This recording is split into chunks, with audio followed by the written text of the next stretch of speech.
So I'm Alan Crooks. I work for the Resourceefficient Scotland programme. I thought I'd better explain the relationship between us and Zero Waste Scotland. Zero Waste Scotland is the company, and the Resourceefficient Scotland is a programme. The programme sets out to help organisations reduce their waste costs, increase their energy efficiency, and use their water more responsibly. There's three or four strands to the activities of Resourceefficient Scotland. We have an advice and support service, which is a free access to, with an SME focus. You can receive just telephone advice, or you may want to take the opportunity to have consultancy support up to 5 days. We work with key business sectors, with food and drink, hospitality and tourism, events. We recently supported the Commonwealth Games become more sustainable, and we are working with the Ryder Cup.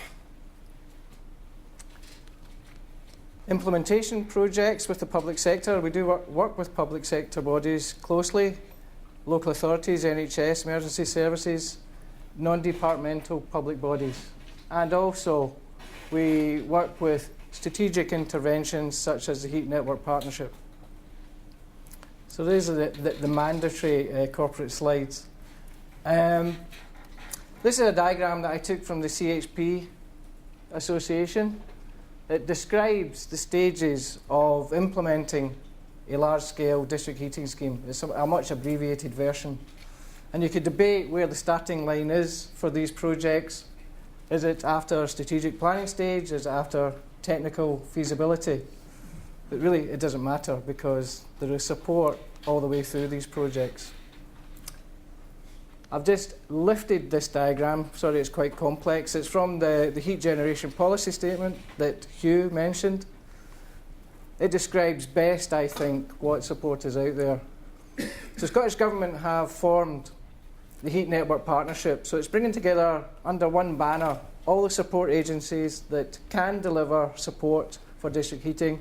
So Scottish Government themselves, ourselves at RES, Energy Saving Trust, Hugh's Heat Mapping Programme, Scottish Futures Trust, Scottish Enterprise, and Scottish European Green Energy Centre. And as you can see, the stages that were described in the previous slide are down the left-hand side. So at every stage, there is some sort of support available from those bodies. We do work with key partners. So we're associated with SEPA, COSLA, to name a few. More specifically, some of the support that is available from those agencies. Resourceefficient Scotland, we're responsible for the secretariat support for the Heat Network Partnership. So the website that Hugh showed is our responsibility. We are interested in heat recovery from industry as well. Good case study that we're developing is Ignis in Wick. That's an existing district heating scheme, and we're looking to supplement that heat via heat pump using the Pulteney distillery, which is rejecting heat. I'll move on to Owens, Illinois and Alloa later. I've got a slide at the end. We deliver our support through a framework of contractors. So we have established 8 consultancies that are on this framework. And through mini competition, any of the support that we deliver in terms of feasibility would be delivered through that process. It's not free, unfortunately, anymore. It is co-funded. We do ask for a contribution from any of the stakeholders that are involved in the project. Other organisations like Energy Saving Trust are able to deliver technical feasibility as well, but they administer the District Heating Loans Fund and the Wormhole Fund. They also run a database of renewable heat, and they operate the Home Renewables loan scheme. Scottish Futures Trust, also in the partnership, they've recently delivered an interesting piece of work for public sector bodies, the power for them to actually procure energy and sell energy. That's available on the website that Hugh mentioned. Scottish Enterprise have also been working with Glasgow City Council. They've delivered a strategy support, quite a technical detailed study on North Glasgow and the opportunities of a district heating scheme there. Stratego, which is a European supported project looking at 12 European cities and how they can map out their heat supply and cooling demands. That's another slide of the website, because my hope for this is that this becomes a go-to place for all sources of district heating information in Scotland. Most importantly, and Hugh's already mentioned this, there is an inquiry form that's up there, so if you want any support from the partnership, the place to get it is fill in the inquiry form. But there is a whole host of information on there. There's a documents library, case studies, up-and-coming events, and other information. This is a recent addition to the website, and this is not the heat map that Hugh was talking about. This is a kind of easy look-up directory of projects that the Heat Network Partnership have been involved in. So you can hover over the various projects, and they're categorised into operational projects and projects that are in development. So once you hover your mouse and you click on it, it will bring up a little bit more information about the project, what it is, the size, and this is one of Ian Booth. So this is Aberdeen Heat and Power. There's some details about it. We will be putting some contact details on there, but also if there's a case study available for that particular project, we will put the link down below this information block here.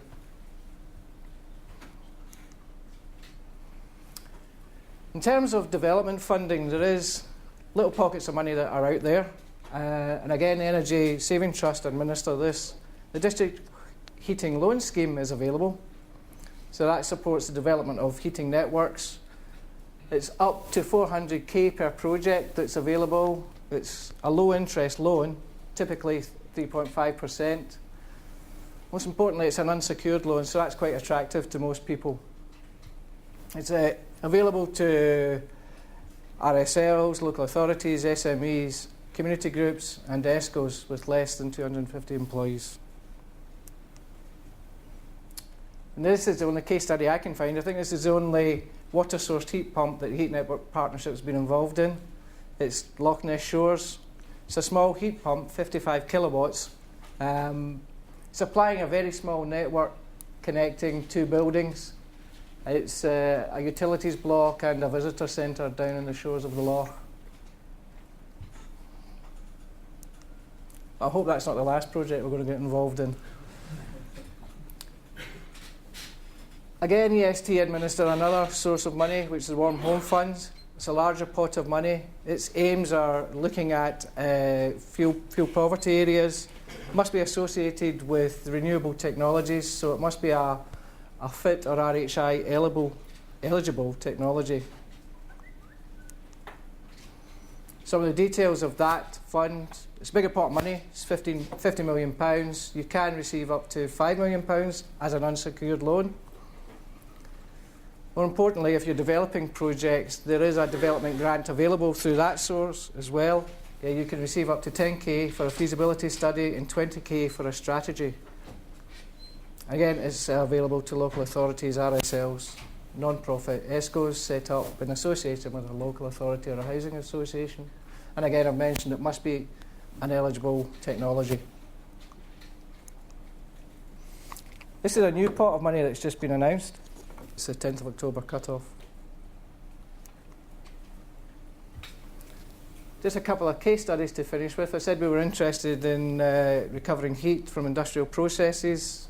This is one of the projects we're working on. It's Owens, Illinois. It's a glass manufacturer, one of two in Scotland, based in Alloa. They obviously reject significant amounts of heat in their furnace processes. We're looking to sink that heat into a network in the surrounding area.